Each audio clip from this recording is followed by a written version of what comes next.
നീ എൻ സ്വന്തം ഭാഗം 7. അയ്യോ, അവിടെ ദേവിപൂജ തുടങ്ങി, പോകാം എന്ന് പറഞ്ഞ് അവൾ അവരുടെ കൈ പിടിച്ചുകൊണ്ട് തന്നെ താഴേക്ക് നടന്നു. ആ വിശാലമായ വലിയ ഒരു ഹാളാണ്. അതിൻ്റെ നടുക്കായിട്ട് സ്റ്റെപ്പ്.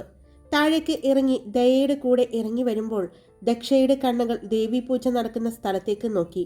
അവിടെ എല്ലാവരും പ്രാർത്ഥനയോടെ നിൽക്കുകയാണ്. അപ്പോഴാണ് പുറത്തുനിന്ന് അകത്തേക്ക് കയറി വരുന്ന ശ്രീദേവിനെ അവൾ കാണുന്നത്. നടന്നു വരുന്ന ശ്രീദേവും പടികൾ ഇറങ്ങി വരുന്ന ദക്ഷയെ കണ്ടിരുന്നു. ശരണ്യ ദക്ഷയുടെ കയ്യിൽ പിടിച്ചിട്ടുണ്ട്, മറുകൈയിൽ ശ്രീകുട്ടിയും. നടന്നു വരുന്ന ദക്ഷയിലേക്ക് ഒരു മാത്ര ശ്രീദേവ് നോക്കി. പിന്നെ വേഗം ദേവീപൂജ നടക്കുന്നിടത്തേക്ക് പോയി. വലിയ ഒരു ദേവി വിഗ്രഹമാണ്. അതിൽ നിറയെ അലങ്കാരങ്ങൾ ചാർത്തിയിരിക്കുന്നു. ആ ദേവിയെ കാണാൻ നല്ല ഭംഗിയുണ്ടായിരുന്നു. അവൾ അവിടെ വന്ന് ആ ദേവിയിലേക്ക് തന്നെ നോക്കി നിന്നു. ആദ്യമായിട്ടാണ് അവൾ ഇതുപോലെ ഉള്ള ഒരു ദുർഗാപൂജ കാണുന്നത്. ഇവിടെ വന്നപ്പോൾ ദേവീപൂജ, ദുർഗാപൂജ, വിനായക ചതുർത്ഥി അങ്ങനെ കാര്യങ്ങളെല്ലാം കണ്ടിട്ടുണ്ട്. എങ്കിലും ഒരു വീട്ടിൽ നടക്കുന്ന ദേവീപൂജ ആദ്യമായിട്ട് കാണുകയാണ്. അതും ഇത്രയും വലിയ ഒരു വീട്ടിൽ. എല്ലാവിധ ആഡംബരങ്ങളോടു കൂടി ആ ദേവിയെ ഒരുക്കിയിട്ടുണ്ട്. പ്രാർത്ഥനകളും പൂജാമന്ത്രങ്ങളും കൊണ്ട് അപ്പോൾ ആ അന്തരീക്ഷം മുഖരിതമായിരുന്നു. 2 സൈഡുകളിൽ ആയിട്ടാണ് എല്ലാവരും നിൽക്കുന്നത്.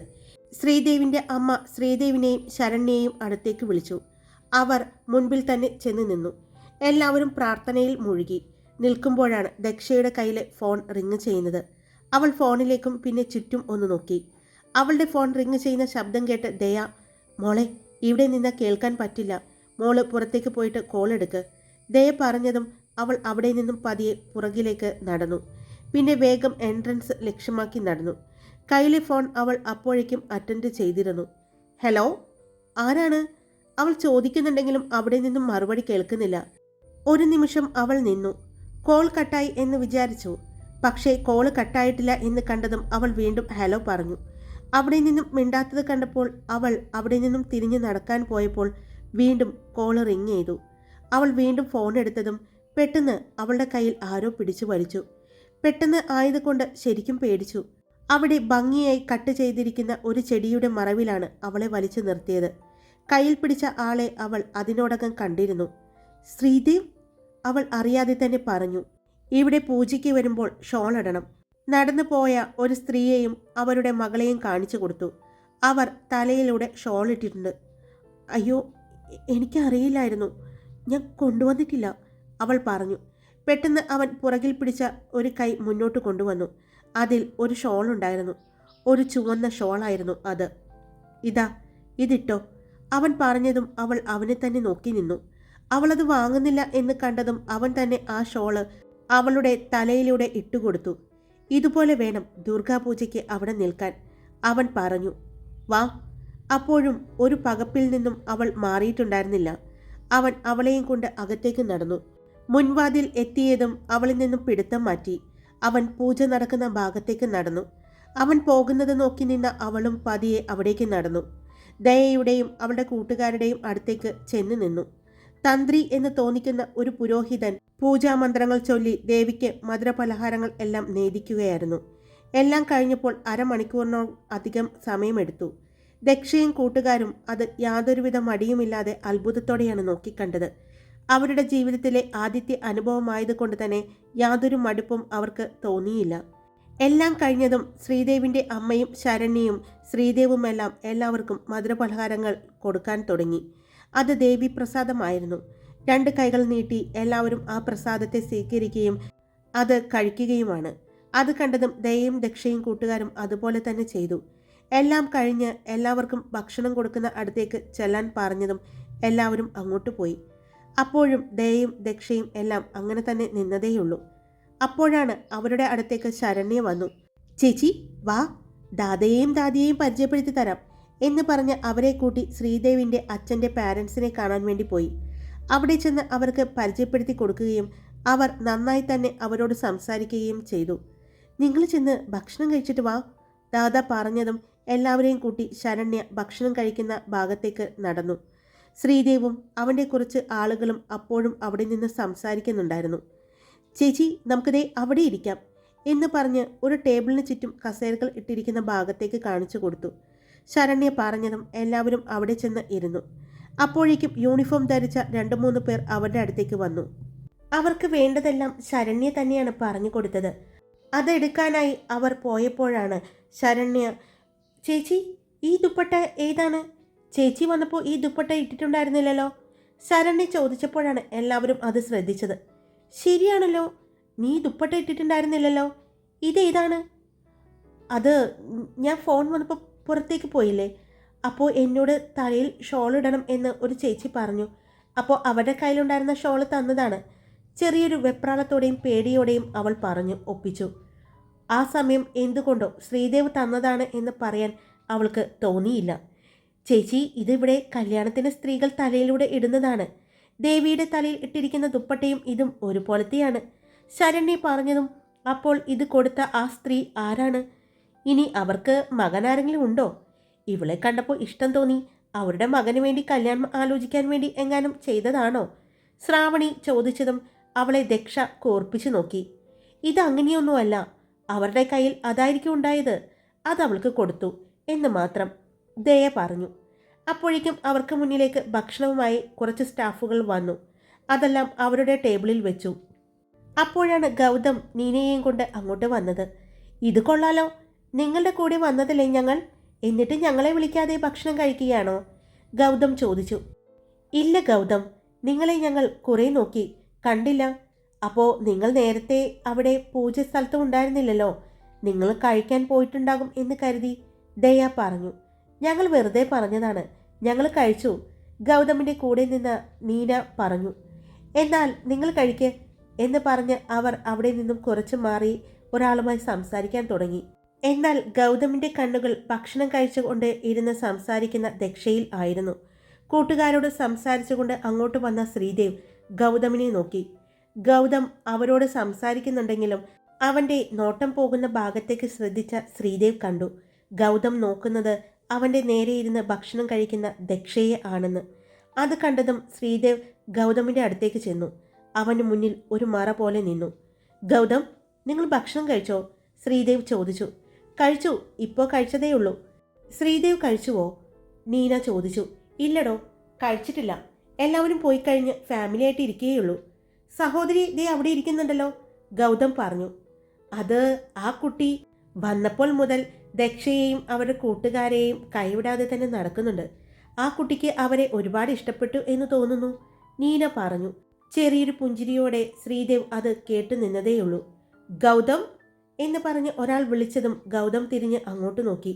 ഞാനിപ്പോൾ വരാം എന്ന് പറഞ്ഞ് ഗൗതം അവിടെ നിന്നും പോയി. ശ്രീദേവ് തിരിഞ്ഞു നോക്കി. ഭക്ഷണം കഴിച്ചുകൊണ്ട് ഒന്നും അറിയാതെ കൂട്ടുകാരോട് സംസാരിക്കുന്ന ദക്ഷയെ അവൻ കണ്ടു. താൻ കൊടുത്ത ഷോള് ധാവണി പോലെ അവൾ ചുറ്റിയിരിക്കുന്നത് അവൻ അപ്പോഴാണ് ശ്രദ്ധിച്ചത്. നീന, നിങ്ങളുടെ വിവാഹം ഉടനെ ഉണ്ടാകുമോ? ശ്രീദേവ് ചോദിച്ചു. ഇതുവരെ ശ്രീദേവിൽ നിന്നും അങ്ങനെയുള്ള ചോദ്യങ്ങളൊന്നും കേൾക്കാത്തത് കൊണ്ട് നീനയ്ക്ക് ഒരു അമ്പരപ്പായിരുന്നു. വേഗം വിവാഹം കഴിക്കണമെന്ന് തന്നെയാണ് ശ്രീദേവ് ആഗ്രഹം. ഗൗതമിൻ്റെ വർക്ക് ഒന്ന് കുറഞ്ഞിട്ടാവാം എന്ന് വിചാരിച്ചിരിക്കുകയാണ്. എന്നാ പിന്നെ അടുത്തെങ്ങും ഉണ്ടാകില്ല എന്ന് പറഞ്ഞുകൊണ്ട് അവരുടെ അടുത്തേക്ക് ഒരാൾ വന്നു. വിശ്വ, നീ എപ്പോൾ വന്നു? നീന ചോദിച്ചു. ഞാൻ കുറച്ചു നേരം മുമ്പ് വന്നു. അവിടെ പൂജ നടക്കുന്ന സ്ഥലത്തൊക്കെ ഒന്ന് പോയി, അയാൾ പറഞ്ഞു. നീ അവൻ്റെ തിരക്കൊക്കെ ഒഴിഞ്ഞിട്ട് അവനെ വിവാഹം കഴിക്കാൻ നിൽക്കുകയാണെങ്കിൽ നടക്കില്ല നീന. അതുകൊണ്ട് വേഗം നീ അവനെ കെട്ടിക്കോ. വർക്കും കാര്യങ്ങളും എല്ലാം നടക്കും. ഇപ്പോൾ നിങ്ങൾ എങ്ങനെയാണ് അതുപോലെ തന്നെ നടന്നാൽ മതി. പിന്നെ ഹണിമൂൺ എന്നൊക്കെയാണെങ്കിൽ ഈ വർക്കൊക്കെ കഴിയുമ്പോൾ ഒരു 4 ദിവസമൊക്കെ ബ്രേക്ക് എടുത്തിട്ട് പോയിട്ട് വാ. അല്ലാതെ അവനെ നോക്കി നിന്നാ നിന്റെ കാര്യം നടക്കില്ല. അവൻ്റെ സ്വഭാവം നിനക്കറിയാലോ. വിശ്വം ചോദിച്ചതും ശ്രീദേവിനെ നോക്കി. അവളുടെ മുഖത്തെ വിഷമം അവർക്ക് 2 പേർക്കും മനസ്സിലായതും ശ്രീദേവ് വിശ്വത്തിനെ ഒന്ന് നോക്കി. നീ എന്നെ നോക്കണ്ട ശ്രീദേവ്, ഞാൻ പറഞ്ഞത് സത്യമാണ്, വിശ്വം പറഞ്ഞു. ശ്രീദേവ്, വിശ്വം പറഞ്ഞത് സത്യം തന്നെയാണ്. എത്രയും പെട്ടെന്ന് ഗൗതമിന് വിവാഹം കഴിക്കണം. ഗൗതമിൻ്റെ സ്വഭാവം എനിക്കിപ്പോൾ നന്നായിട്ട് അറിയാം. അറിഞ്ഞു വന്നപ്പോഴേക്കും വൈകിപ്പോയി. പക്ഷേ ഇനി അത് പറഞ്ഞുകൊണ്ട് നിന്നിട്ട് കാര്യമില്ലല്ലോ. അതുകൊണ്ട് വിവാഹം വേഗം നടത്തണം എന്ന് തന്നെയാണ് എൻ്റെയും ആഗ്രഹം, അവൾ പറഞ്ഞു. അതിന് ശ്രീദേവ് ചെറുതായി ഒന്ന് പുഞ്ചിരിച്ചതേയുള്ളൂ. ഗൗതം അവരോട് സംസാരിച്ചു നിൽക്കുന്ന സ്ഥലത്തേക്ക് നീന പോയി. നീ എന്തിനാടാ അങ്ങനെ പറഞ്ഞത്? ശ്രീദേവ് വിശ്വത്തിനോട് ചോദിച്ചു. പിന്നെ പറയാതെ, നിനക്കറിയില്ലേ അവൻ്റെ സ്വഭാവം? ഇവിടെ വന്നിട്ടും അവൻ്റെ നോട്ടം ഞാൻ കണ്ടിരുന്നു. ദാ ആ ഭക്ഷണം കഴിച്ചുകൊണ്ടിരിക്കുന്ന ആ പെൺകുട്ടികളിൽ ആയിരുന്നു എന്ന് പറഞ്ഞ് ശ്രീദേവിൻ്റെ പുറകിലേക്ക് നോക്കിക്കൊണ്ട് പറഞ്ഞതും ശ്രീദേവും തിരിഞ്ഞു നോക്കി. താനും അത് കണ്ടതാണല്ലോ. എടാ അവരാരാ? ദയ അവരുടെ കൂടെയുണ്ടല്ലോ. വിശ്വം ചോദിച്ചതും എടാ ദയയുടെ സഹോദരിയാണ് ദക്ഷ. കൂടെയുള്ളത് അവരുടെ കൂട്ടുകാരാണ്. ശ്രീദേവ് പറഞ്ഞു.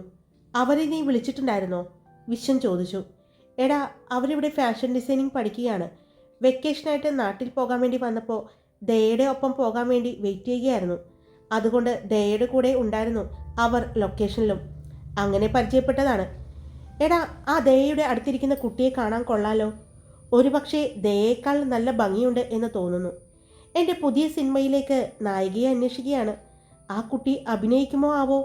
വിശ്വം ചോദിച്ചതും ശ്രീദേവ് അവനെ ഒന്ന് നോക്കി. അതേടാ, നീ നായകനാവുന്ന എൻ്റെ അടുത്ത മൂവിയിലേക്ക് നായികയായി ആ കുട്ടിയെ നമുക്കൊന്ന് അഭിനയിക്കാൻ ചോദിച്ചു നോക്കിയാലോ? വളരെ നല്ല കഥയാണ്. എനിക്ക് ഒത്തിരി ഇഷ്ടപ്പെട്ടതാണ്. നീ ഇതുവരെ അങ്ങനൊരു മൂവി ചെയ്തിട്ടുമില്ല. റൊമാൻറ്റിക് മൂവിയാണ്. റൊമാൻസ് കാണാൻ ഒത്തിരി ആൾക്കാർ ആഗ്രഹിക്കുന്നു മോനെ. അതുകൊണ്ട് തന്നെയാണ് ഞാൻ ആ കഥ എടുത്തതും നിന്നെ ആദ്യം തന്നെ അത് കേൾപ്പിച്ചതും. നിനക്ക് ഇഷ്ടമായി എന്ന് അറിഞ്ഞതിന് ശേഷമാണ് ഞാൻ സ്ക്രിപ്റ്റ് പൂർത്തിയാക്കാൻ അവരോട് പറഞ്ഞതും. അതുകൊണ്ട് ആ കുട്ടിയെ നമ്മുടെ സിനിമയിലേക്ക് ഒന്ന് നോക്കിയാലോ? വിശ്വം ചോദിച്ചതും അറിയില്ല, നീ എന്തായാലും വേണമെങ്കിൽ സംസാരിച്ച് നോക്ക്, ശ്രീദേവ് പറഞ്ഞു.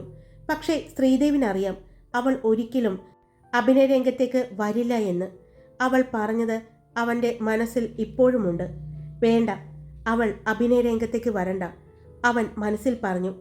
തൻ്റെ മനസ്സിൽ വരുന്ന മാറ്റങ്ങൾ ഒന്നും അറിയാതെ ശ്രീദേവ് നിന്നു. വാ, നമുക്കെന്തായാലും ദയയോടൊന്ന് സംസാരിക്കാം എന്ന് പറഞ്ഞ് വിശ്വം ശ്രീദേവിനെയും കൊണ്ട് അവരുടെ അടുത്തേക്ക് ചെന്നു. അവർ ഭക്ഷണം കഴിച്ച് കൈ കഴുകി അവിടെയുള്ള സോഫയിൽ ഇരിക്കുകയാണ്. അപ്പോഴാണ് ശ്രീദേവും വിശ്വവും അവരുടെ അടുത്തേക്ക് ചെന്നത്. വിശ്വത്തെ കണ്ടതും ദയ എഴുന്നേറ്റു. ഹായ് ദയ. ഹായ് വിശ്വം, എന്തു പറയുന്നു? സുഖാണോ? ദയ ചോദിച്ചു. സുഖമായിട്ടിരിക്കുന്നു. എന്താണ്, വിശ്വത്തിൻ്റെ അടുത്ത മൂവി ഉടനെ ഉണ്ടാകില്ലേ? ദയ ചോദിച്ചു. ഉണ്ടാകും, വർക്ക് നടക്കുകയാണ് അതിൻ്റെ. ശ്രീദേവ് തന്നെയല്ലേ അതിലെ നായകൻ? ദയ ചോദിച്ചു. ഇവൻ തന്നെയാണ്.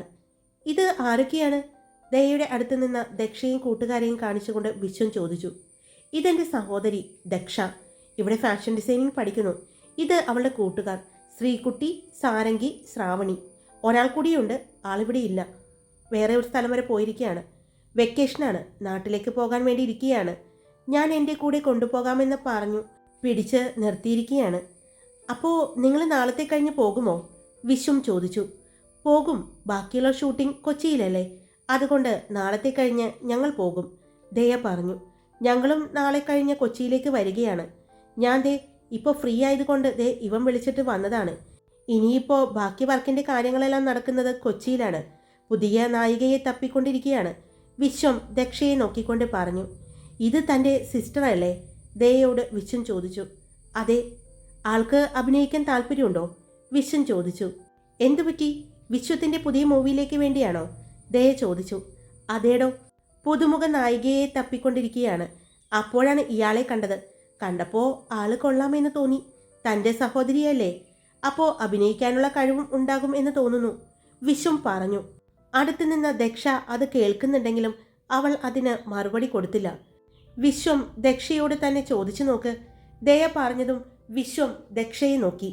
ഇല്ല, എനിക്ക് അഭിനയിക്കാൻ താല്പര്യമില്ല. വിശ്വത്തിൻ്റെ നോട്ടം കണ്ടപ്പോൾ തന്നെ അവൾ പറഞ്ഞു. എടോ, നായകൻ ശ്രീദേവാണ്. ഞാൻ എൻ്റെ പുതിയ മൂവിയിലേക്ക് പുതിയ നായികയെ അന്വേഷിച്ച് നടക്കുകയാണ്. സത്യം പറഞ്ഞ അടുത്ത ദിവസം കൊച്ചിയിൽ അതിൻ്റെ ഒരു ഓഡിഷൻ നടക്കുന്നുണ്ട്. പക്ഷെ തന്നെ കണ്ടപ്പോൾ എന്തോ ശ്രീദേവിന് ചേരുമെന്ന് തോന്നി, വിശ്വം പറഞ്ഞതും ശ്രീദേവ് ഞെട്ടലോടെ വിശ്വത്തെ നോക്കി. ഒന്ന് ട്രൈ ചെയ്ത് നോക്കാലോ? ദക്ഷയോട് വിശ്വം ചോദിച്ചു. ഇല്ല, എനിക്ക് അഭിനയിക്കാൻ താല്പര്യമില്ല, അവൾ ഉറച്ചു തന്നെ പറഞ്ഞു. ഓക്കെ, തൻ്റെ ഇഷ്ടം. തന്നെ കണ്ടപ്പോൾ കൊള്ളാമെന്ന് തോന്നി, അതുകൊണ്ട് ചോദിച്ചതാണ്. പിന്നെ എന്തൊക്കെയുണ്ട് പുതിയ വിശേഷങ്ങൾ? ദയയോട് ചോദിച്ചു. താൻ 2 പുതിയ പ്രൊജക്റ്റ് കളഞ്ഞിട്ടാണല്ലേ ഈ മൂവി എടുത്തത്? വിശ്വം ചോദിച്ചു. അതെ, അത്ര നല്ല മൂവിയാണ്. കഥ കേട്ടപ്പോൾ തന്നെ എനിക്ക് ഒത്തിരി ഇഷ്ടമായി. പിന്നീട് ദയയുമായിട്ട് വിശ്വം സംസാരിക്കുമ്പോൾ നമുക്ക് ഒന്ന് നടക്കാം എന്ന് പറഞ്ഞ് ശ്രീകുട്ടി ദക്ഷയുടെ കൈ പിടിച്ചുകൊണ്ട് നടന്നു. നല്ലൊരു ചാൻസ് അല്ലേടി കിട്ടിയത് അഭിനയിക്കാൻ? വിശ്വം എന്ന് പറയുന്ന ഫേമസ് ഡയറക്ടർ ചോദിക്കുമ്പോൾ നീ എന്തിനാ അത് വേണ്ട എന്ന് പറഞ്ഞത് എന്ന് ചോദിച്ചുകൊണ്ട് ശ്രാവണിയും സാരംഗിയും അവളോട് ദേഷ്യപ്പെടുന്നുണ്ട്. എനിക്ക് താല്പര്യമില്ല, അതുകൊണ്ട് തന്നെയാണ് ഞാൻ പറ്റില്ല എന്ന് പറഞ്ഞത്. ദക്ഷ പറഞ്ഞു. അയാൾക്ക് അങ്ങനെ തന്നെ വേണം. അടുത്ത് സുന്ദരികളായ നമ്മൾ നിൽക്കുന്നുണ്ട്. അയാൾക്ക് നായികയാക്കാൻ ഇഷ്ടപ്പെട്ടത് ഇവളെ മാത്രം. എന്നോടൊരു വാക്ക് ചോദിച്ചാൽ ഞാൻ എപ്പോൾ എസ് പറഞ്ഞു എന്ന് പറഞ്ഞാൽ മതി എന്നൊക്കെ ശ്രീക്കുട്ടി പറയുന്നുണ്ട്. അപ്പോൾ ചേച്ചിമാരെ നാളത്തെ കഴിഞ്ഞ് പോകുമോ? ശരണ്യ ചോദിച്ചപ്പോഴാണ് എല്ലാവരും അവളെ നോക്കുന്നത്. അതേലോ, പോയിട്ട് 2 മാസം കഴിയുമ്പോൾ തിരിച്ച് ഇങ്ങോട്ട് തന്നെ വരും. ഒരു 4 വർഷം എന്തായാലും ഞങ്ങളിവിടെ ഉണ്ടാകും, ശ്രീക്കുട്ടി പറഞ്ഞു. എന്നാലും 2 മാസം എനിക്കും വെക്കേഷനാണ്. ഞാനും വരട്ടെ നിങ്ങളുടെ കൂടെ? അത് മോളെ ഇവിടെ എല്ലാവരും സമ്മതിക്കുമോ? ദക്ഷ ചോദിച്ചു. അത് ഏട്ടൻ അവിടെയുണ്ടല്ലോ. അവിടെ ഞങ്ങൾക്ക് ഒരു അപ്പാർട്ട്മെൻറ്റും ഉണ്ട്, അവിടെ ഒരു വീടുമുണ്ട്. അവിടെയായിരിക്കും മിക്കവാറും ഏട്ടൻ വന്നാൽ താമസിക്കുന്നത്. ഏട്ടൻ ഹോട്ടൽ റൂമിൽ താമസിക്കുന്നത് ഇഷ്ടമല്ല. അവിടെ വീട്ടിൽ വന്ന് താമസിച്ചു കഴിഞ്ഞാൽ എനിക്ക് നിങ്ങളുടെ കൂടെ സമയം ചെലവഴിക്കാൻ പറ്റുമോ? ശ്രീക്കുട്ടി ചോദിച്ചു. മോള് വന്നു കഴിഞ്ഞാൽ പിന്നെ ബാക്കി കാര്യം ഞങ്ങൾ നോക്കിക്കൊള്ളാം. ഞങ്ങളവിടെ തേരാപ്പാറ നടക്കുന്നുണ്ടാവും. ഞങ്ങൾക്ക് പിന്നെ പുറത്തിറങ്ങി നടന്നു കഴിഞ്ഞാൽ ആൾക്കാരെ തിരിച്ചറിയും എന്നുള്ള പേടിയൊന്നും ഇല്ലല്ലോ. അതുകൊണ്ട് ഞങ്ങൾ മിക്കപ്പോഴും പുറത്തായിരിക്കും. രാത്രിയാവും വീട്ടിൽ കയറുമ്പോൾ. എന്നാൽ പിന്നെ ഞാൻ ചോദിച്ചു നോക്കാം ഇവിടെ, എന്നിട്ട് ഏട്ടൻ്റെ ഒപ്പം ഞാനും വരാം. പക്ഷേ ഏട്ടൻ ലൊക്കേഷനിൽ പോയി കഴിഞ്ഞാൽ ഞാൻ ഒറ്റയ്ക്കാകും, ശരണ്യ പറഞ്ഞു. അതെങ്ങനെ? ഞങ്ങളുടെ കൂടെ പോര്. മോളെ ലൊക്കേഷനിലേക്ക് വന്നാൽ മതി. ഞങ്ങൾ മോളെ അവിടെ വന്ന് കൊണ്ടുപോകാം. അല്ലെങ്കിൽ മോള് വീട്ടിൽ തന്നെ നിന്നാൽ മതി. എവിടെയാണ് നിൽക്കുന്നത് എന്ന് പറഞ്ഞാൽ ഞങ്ങൾ വന്ന് മോളെ കൂട്ടിക്കൊണ്ടു പോകാം. പിന്നെ ഇടയ്ക്ക് ഞങ്ങളുടെ കൂടെ നിൽക്കുകയും ചെയ്യാമല്ലോ. ഞാനും ദക്ഷയും മാത്രമായിരിക്കും കൊച്ചിയിൽ. ഇവർ 2 പേരും കോഴിക്കോടും. പിന്നെ ഞങ്ങളുടെ ഒരു കൂട്ടുകാരി കൂടിയുണ്ട്, ഭാനുപ്രിയ, പാലക്കാടാണ്. പക്ഷേ അവളെ അവളുടെ ഒരു കസിൻ വന്ന് കൊണ്ടുപോയിരിക്കുകയാണ്. നാളെ വരും എന്ന് പറഞ്ഞു. ഹായ്, സുഖമായിട്ടിരിക്കുന്നോ? എനിക്ക് ജലദോഷം മാറിയിട്ടില്ല, ശബ്ദം ശരിയാവുന്നില്ല, എത്രയും നോക്കിയിട്ടും പറ്റുന്നില്ല. എന്തായാലും സ്റ്റോറി ഞാൻ ഇട്ടിട്ടുണ്ട്. എല്ലാവർക്കും ഇഷ്ടപ്പെട്ട അഭിപ്രായങ്ങൾ പറയുക, ലൈക്ക് ചെയ്യുക, സബ്സ്ക്രൈബ് ചെയ്യാതെ കേൾക്കുന്നവരുണ്ടെങ്കിൽ സബ്സ്ക്രൈബ് ചെയ്ത് സപ്പോർട്ട് ചെയ്യുക. Love you all. It's me Karthika.